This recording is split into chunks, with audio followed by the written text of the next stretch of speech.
Hello friends, welcome to my YouTube channel. आज आपको अच्छे से पता है कौन सा टॉपिक होने वाला है आपका ऋतुओं में परिवर्तन, यानी कि सीजनल कैसे चेंज होते हैं हमारे।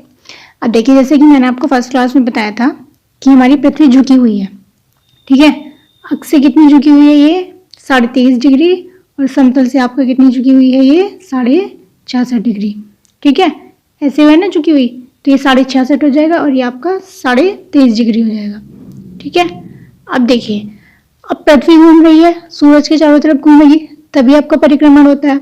अब जब चारों तरफ ही सूरज के घूमेगी तो हर समय इसकी पोजीशन एक तो होगी नहीं। कभी किसी पार्ट पे आपका सूरज की रेस ज्यादा जा रही होंगी, किसी पार्ट पे आपका सूरज की रेस कम जा रही होंगी। अभी आप अच्छे से जानते हैं, मान लीजिए यहाँ पर सूरज की रेस ज्यादा जा रही है ना, नीचे वाले पार्ट में आपका कम जा पा रही है, ठीक है। तो यहीं पर इस वाले पार्ट में आपकी गर्मी ज्यादा होगी, तो यही आपके सीजनल चेंज होते हैं, ठीक है। इस डायग्राम के हेल्प से हमें समझनी है। अब हम आगे पूरा डायग्राम समझेंगे, ओके। चलिए इस डायग्राम में समझते हैं। देखिए यहाँ पर सन की पोजीशन ये है। अब परिक्रमण रिवोल्यूशन क्या होता है आपका? जब आपका पृथ्वी सूर्य के चारों तरफ घूम रही है, यही आपका रिवोल्यूशन कहलाता है, यही आपका परिक्रमण कहलाता है। तो देखिए अब इसकी पोजीशन के हिसाब से हम समझते हैं। अब देखिए यहाँ पर अब आपकी पृथ्वी जैसे घूम रही होगी, इमेज मान के चलिए, अभी मैं आपको वीडियो भी दिखाऊंगी, लेकिन आप पहले डायग्राम में समझ लीजिए इसको, ठीक है। अब देखिए जैसे यहाँ से आ रहा है चलते हुए, तो हम फर्स्ट पहले 21 जून की पोजीशन पढ़ते हैं। अब देखिए यहाँ पर आपकी पृथ्वी झुकी हुई है। अब झुकी हुई की वजह से आपको अच्छे से पता है कि कहाँ पे ज्यादा रेस ज्यादा जाएंगी, वहीं पे ज्यादा गर्मी होगी। अब देखिए यहाँ पर एक और चीज समझिए पहले, इससे पहले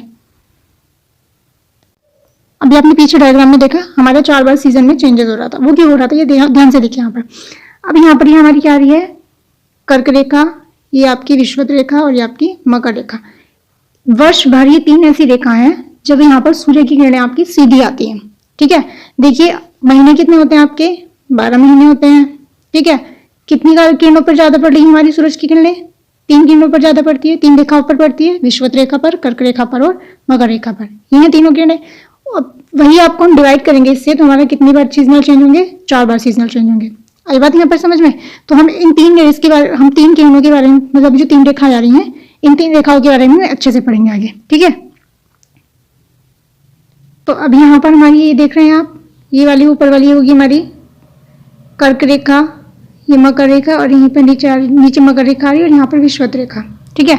अब यहाँ पर देखिए आपका जो डायग्राम में हम ध्यान से देख रहे हैं कि 21 जून को हमारी सबसे पहली किरण कहाँ पर पड़ी है? तो यहाँ पर देखिए आपका सबसे ज्यादा आपकी किरण यहाँ पर कर्क रेखा पर आएगी। कहाँ पर?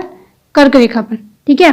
तो इसी को हम क्या बोलते हैं? सूर्य की किरणें आपकी पृथ्वी की स्थिति में चेंज होने की वजह से सूर्य की किरणें भी आपकी चेंज होती रहती हैं। वो डिपेंड करता है कि आपकी पृथ्वी की पोजीशन उस टाइम कहाँ पर सूर्य की किरणों के पास आएगी, ठीक है। अब देखिए यहीं पर 21 जून को आपको उत्तरी गोलार्ध की तरफ यहाँ पर देख रहे हैं सूर्य की आपका, आप जब पार्ट को डिवाइड करेंगे यहाँ पर, तो आप देख रहे हैं ना, उत्तरी गोलार्ध में आपकी ज्यादा रेस जा रही है और दक्षिणी गोलार्ध में आपकी कम किरणें जा पा रही हैं, ठीक है। यही आपको क्या होगा? तो मतलब उत्तरी गोलार्ध में आपको क्या होगा? गर्मी होगी, और दक्षिणी गोलार्ध में आपका क्या होगा? सर्दी होगी। तो इस तरह से क्वेश्चन पूछा जाता है कि किस दिन को उत्तरी गोलार्ध में दिन बड़े और रात छोटी होती है? तो कब होगी ये? 21 जून को। यही आपका दूसरी तरह से क्वेश्चन क्या पूछा जाएगा? किस दिन को दक्षिणी गोलार्ध में रात बड़ी और दिन छोटे होते हैं? तो कब होगा ये? 21 जून को। और यहाँ पर आप जो सूर्य की किरणें हैं वो सीधी कहाँ पर जाएंगी? आपके यहाँ पर कर्क रेखा पर, यानी कि ट्रॉपिक ऑफ कैंसर पर, ठीक है। अब जैसे इसके 3 महीने बाद की स्थिति देखते हैं, यहाँ पर हम क्या है? ये 23 सितंबर, ठीक है। 23 सितंबर वाली स्थिति देखेंगे इसके बाद। अब देखिए यहाँ पर सूर्य की किरणें, ये वाली आपकी कौन सी रेखा जा रही है? यहाँ विषुवत रेखा। कौन सी है ये? विषुवत रेखा। तो सूर्य की किरणें आपके 23 सितंबर को सीधे कहाँ पर पड़ती हैं? विषुवत रेखा पर पड़ती हैं सबसे ज्यादा, ठीक है। तो उसी पर आपकी सबसे ज्यादा किरणें पड़ने की वजह से क्या होगा यहाँ पर? यानी कि आपकी विषुव की रेखा आती है, इक्विंस की पोजीशन आ जाती है यहाँ पर। इक्विंस का मतलब क्या होता है कि अब देखिए, अब यहाँ पर आधे पार्ट में हम देख रहे हैं ध्यान से कि यहाँ पर हमारी जितनी भी अक्षांश रेखा ये सब आ रही हैं। इसके आधे पार्ट में हमें सूरज की किरणें मिल रही हैं, लेकिन आधे पार्ट में हमें प्रॉपर नहीं मिल पा रही है।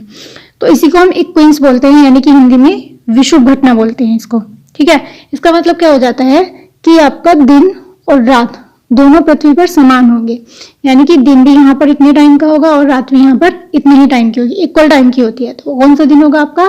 23 सितंबर, ठीक है। अब यहीं पर देखिए आप 23 सितंबर की घटना हो रही है। तो यहाँ पर उत्तरी गोलार्ध में आपके क्या होते हैं, शरद ऋतु होती है, और दक्षिणी गोलार्ध में क्या होती है आपकी ग्रीष्म ऋतु होती है। कैसे आप समझिए, यहाँ पर जब आपकी रेज यहाँ पर जाएंगी, देखिए इतने वाले पार्ट में जा रही है, यानी इतने वाला पार्ट ये उत्तरी गोलार्ध आ रहा है ना हमारा, तो उत्तरी गोलार्ध में या पूरे पार्ट में नहीं पहुंच पा रही है, तो यहाँ पर आपकी शरद ऋतु रहेगी और यहीं पर आपकी ग्रीष्म ऋतु रहेगी, क्योंकि इस वाले पार्ट में आप देख रहे हैं ज्यादा रेज मिल रही है हमें, ठीक है, इस वाले पार्ट में हमें कम रेज मिल रही है, तो ऊपर आपकी शरद ऋतु रहेगी और नीचे आपकी ग्रीष्म ऋतु रहेगी। हम कहाँ पर रहते हैं, भारत उत्तरी गोलार्ध में है, तो हम अपने हिसाब से याद करके चलेंगे कि उत्तरी गोलार्ध में शरद ऋतु और दक्षिणी गोलार्ध में आपका ग्रीष्म ऋतु रहेगी, ठीक है। अगली पोजीशन हम देखते हैं, ये आ गई आपकी 22 दिसंबर वाली। अब देखिए 22 दिसंबर को सूरज की किरणें आपके सीधे कहाँ पर पड़नी है, ये आपकी ऊपर कर्क रेखा हो जाएगी, यहाँ पर फिर आपका विषुवत रेखा हो जाएगी और फिर यहाँ आपकी मकर रेखा हो जाएगी, ठीक है। अब ये मकर रेखा पर आपकी जो 22 दिसंबर है, मकर रेखा पर आपकी सीधी किरणें पड़ती हैं, ठीक है। तो अब यहाँ पर देखिए मकर रेखा पर पड़ेंगी, यानी कि नीचे वाले पार्ट में ज्यादा गर्मी रहेगी, आपका रहेगी नहीं रहेगी, तो इसलिए आपका क्या रहेगी, अब ये क्वेश्चन इस तरह से पूछा जाएगा कि कौन सा ऐसा दिन है जब दक्षिणी गोलार्ध में आपके दिन बड़े और रात छोटी होती है और उत्तरी गोलार्ध में आपका दिन छोटे और रात बड़ी होती है, ठीक है। ध्यान से समझिएगा इस क्वेश्चन को। तो ये कौन सा दिन होता है आपका 22 दिसंबर को होता है, ठीक है। अगली पोजीशन आपकी आ जाएगी, फिर यहाँ पर देखिए सन की रेस जा रही है, 21 मार्च को ये पूछा जाता है 21 मार्च को सूर्य की किरणें सीधी कहाँ पर पड़ती हैं, तो 21 मार्च को और 23 सितंबर को दोनों की स्थिति आपकी सेम ही होती है। यहाँ पर आपकी विषुवत रेखा पर जाती है, कहाँ पर जाती है ये विषुवत रेखा पर, ठीक है। और यही हम उत्तरी गोलार्ध में रहते हैं, है ना, तो उत्तरी गोलार्ध में आपका वसंत ऋतु आ जाएगी और दक्षिणी गोलार्ध में आपकी शरद ऋतु आ जाती है। Got it. अब एक बार और अच्छे से इनकी पोजीशंस को समझ लेते हैं। अब सेम घटना जो है हम वो एक साथ देखेंगे इसमें, ठीक है। देखिए क्या है, 21 जून को आपकी सूरज की किरणें कहाँ पड़ती हैं, सीधे कर्क रेखा पर पड़ती हैं और उत्तरी गोलार्ध में क्या होती है आपकी गर्मियां होती हैं, ठीक है। तो उत्तरी गोलार्ध में गर्मी होती है, यानी कि ग्रीष्म काल कहेंगे इसको, और ग्रीष्म काल को ये आप क्या बोलेंगे, नॉर्दर्न हेमिस्फीयर में आपके समर होते हैं और सदर्न हेमिस्फीयर में आपके विंटर होते हैं, यानी कि सर्दी होती है। यानी कि उत्तरी गोलार्ध में आपके दिन बड़े और रात छोटी होगी, दक्षिणी गोलार्ध में रात बड़ी और दिन छोटे होंगे, ठीक है। सोलिस्टिक का मतलब क्या होता है, सोलिस्टिक मतलब संक्रांति, यानी कि इसका मतलब ये है कि आपकी सूरज की किरणें उच्चतम किस रेखा पर जा रही हैं, है ना, तो कहाँ पर जा रही हैं, वो आपके नॉर्दर्न पार्ट में जा रही हैं, ठीक है। नॉर्दर्न पार्ट में आपका कर्क पड़ रहा है, तो इसलिए हम इसको उत्तरी अयनांत भी बोलते हैं, या फिर आपका ग्रीष्म अयनांत भी बोला जाता है। अयनांत मतलब सोलिस्टिक, यानी कि आपकी पोजीशन सूरज की सबसे ज्यादा आपकी किस पॉइंट पर आ रही है, ठीक है।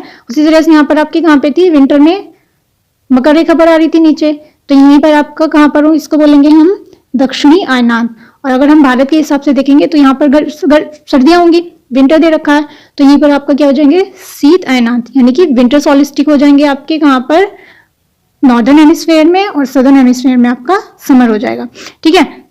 यहीं से आपका क्वेश्चन पूछा जाता है, आप अच्छे से जानते हैं कि 22 दिसंबर को आपका क्रिसमस होता है, ठीक है। अब 25 दिसंबर को क्रिसमस होता है, तो 25 दिसंबर को हमारे उत्तरी भारत में क्या होता है, सर्दी होती है, ठीक है। और ये पूछा जाता है कि किस देश में गर्मियों में क्रिसमस मनाया जाता है, ठीक है, किस देश में गर्मियों में क्रिसमस मनाया जाता है। तो यहाँ पर नीचे वाले पार्ट में आप देख रहे हैं ना, यहीं पर आपका ऑस्ट्रेलिया पड़ता है, तो आपका गर्मियों में ऑस्ट्रेलिया में क्रिसमस डे मनाया जाता है, ये ध्यान रखना, ठीक है, क्योंकि यहाँ पर हम उत्तरी भारत में आ रहे हैं, उत्तरी भारत में तो यहाँ पर क्या रहेंगी, ठंडी रहेंगी, ठीक है, इसको ध्यान रखना। अब सेम पोजीशन हमारी दूसरी कौन सी बच रही है, 21 वाली, यानी कि 21 मार्च और 23 सितंबर दोनों को आपको सूरज की किरणें कहाँ पर पड़ती हैं, दोनों की विषुवत रेखा पर पड़ती हैं। अब यहाँ पर आपका 21 का मतलब क्या है, 21 का मतलब मैंने अच्छे से बताया था, यानी कि आपके आधे पार्ट में सूरज की किरणें देख रहे हैं, इस पार्ट में आप ध्यान से समझेंगे अगर डायग्राम को, तो यहाँ पर आपका ये एक लाइन आ जाएगी जो इसको दोनों पार्ट में डिवाइड कर रही है। तो इस पार्ट में आप देख रहे हैं रेस ज्यादा जा रही है और इस पार्ट में रेस कम जा रही है, यानी कि आपके जो अक्षांश लैटिट्यूड लाइन है वो आधे पार्ट में आप देखेंगे पूरा मतलब आधे पार्ट में आपको पूरी रोशनी मिल रही है और आधे पार्ट में आपको कम रोशनी मिल रही है, यानी इधर अंधेरा है, ठीक है। इसी पार्ट को हम क्या कहेंगे, इक्विंस कहेंगे। इक्विंस को हिंदी में बोलते हैं आप विषुव, ठीक है। अब आगे हम देखते हैं कि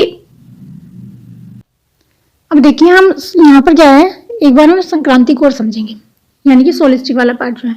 देखिए अब यहाँ पर हमने देखा था कि सूरज आपका कहाँ था, यहाँ पर विषुवत रेखा पर था। अब यहाँ पर आप मान के चलिए इस डायग्राम की हेल्प से, यहाँ पर आपकी विषुवत रेखा आ रही है, ठीक है, और यहाँ जैसे इसके ऊपर क्या आ रही है, कर्क रेखा, और जैसे यहाँ इसके नीचे मकर रेखा। अब एक बात बताइए मुझे, अगर सूरज इस टाइम यहाँ पर है, ठीक है, फिर सूरज की पोजीशन आपकी यहाँ पर जाती है, तो यानी कि इस चीज को हम क्या बोलेंगे, यहाँ है कोई चीज, वो उत्तर की तरफ जा रही है ना, तो उसको हम क्या बोलेंगे, किसी भी वस्तु का उत्तरायण हो रहा है। तो उसी तरह से आप यहाँ समझिए, यहाँ पर विषुवत रेखा पर था आपका सूरज, फिर आपका सूरज कहाँ पर आया, यहाँ पर कर्क रेखा पर आया, यानी कि सूर्य का उत्तरायण शुरू हो रहा है। ठीक है, सूर्य का उत्तरायण शुरू हो रहा है, यानी कि जब सूर्य का उत्तरायण की स्थिति होती है तब हम क्या बोलते हैं, संक्रांति बोलते हैं। ठीक है, इसलिए यहाँ पर इसको कर्क संक्रांति भी बोला जाएगा, क्योंकि कर्क संक्रांति पर कर्क रेखा पर आ रही है यहाँ पर आपके सूरज की किरणें। और यहीं पर आपने मकर संक्रांति सुना है ना, तो यहीं पर देखिए, यहाँ पर आपका सूरज कहाँ पर आ रहा है, मकर रेखा पर आ रहा है, और यहीं पर आपका फिर क्या है, मान लीजिए मकर रेखा पर यहाँ आ रहा था और अब जा रहा है ये विषुवत रेखा पर, तो इसका भी उत्तरायण हो रहा है, नहीं हो रहा है। तो जब आपका सूर्य के उत्तरायण की स्थिति होती है तो उस घटना को भी आप संक्रांति बोलते हैं। आई बात यहाँ तक समझ में? ठीक है, अब उत्तरायण कहाँ से होता है आपका, यहाँ पर, यहाँ से लेके एक तो यहाँ उत्तरायण की स्थिति आती है, एक यहाँ से लेके यहाँ तक उत्तरायण की स्थिति आती है। ठीक है, अब परिक्रमण की वजह से और घूर्णन की वजह से आपकी कौन कौन सी घटनाएं हो रही थी, ये आप अच्छे से जानते हैं। घूर्णन की वजह से आपके क्या हो रहे थे, दिन और रात दोनों हो रहे थे। ठीक है, लेकिन आपका जो परिक्रमण है ना, परिक्रमण की वजह से कौन कौन सी घटनाएं होती हैं आपकी, एक तो आपके ऋतुओं में परिवर्तन हो रहा है, दूसरा आपका जो यहाँ पर विषुव वाली घटना हो रही है, ये वाली ये हो रही है, थर्ड आपका क्या है, संक्रांति वाली घटनाएं हो रही हैं, है ना। और क्या क्या होता है इसकी वजह से, उपसौर और अपसौर की घटना होती है। इसको मैं और डिटेल में आपको कल पढ़ाऊंगी, है ना, कल समझेंगे इसको अच्छे से।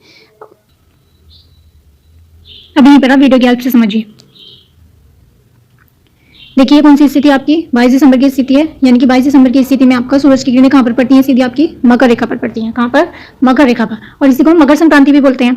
ठीक है, यहाँ पर आप यहाँ पर मकर संक्रांति बोल रहे हैं, तो यहाँ पर मकर रेखा पर यहाँ आएगी आपके नीचे, है ना, तो यानी कि आपके साउदर्न वाले पार्ट में, दक्षिणी गोलार्ध में आपके गर्मी रहेगी, और जो आपका उत्तरी गोलार्ध में वहां पर आपके सर्दी रहेगी। अगली पोजिशन हम फिर देखते हैं।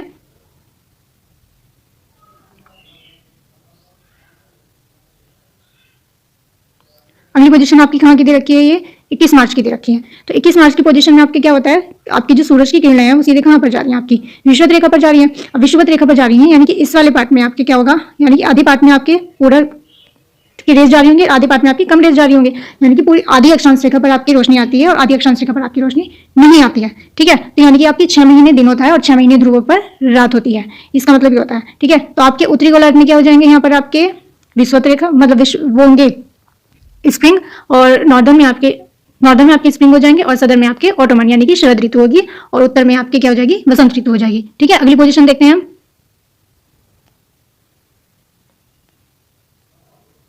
देखिए यहाँ पे ध्यान से, क्या है ये 21 जून वाली पोजीशन है कि नहीं है। तो 21 जून की पोजीशन में आपका यहाँ पर देख रहे हैं, कहाँ पर आती है हमारी सूरज की किरणें, कर्क रेखा पर आती है।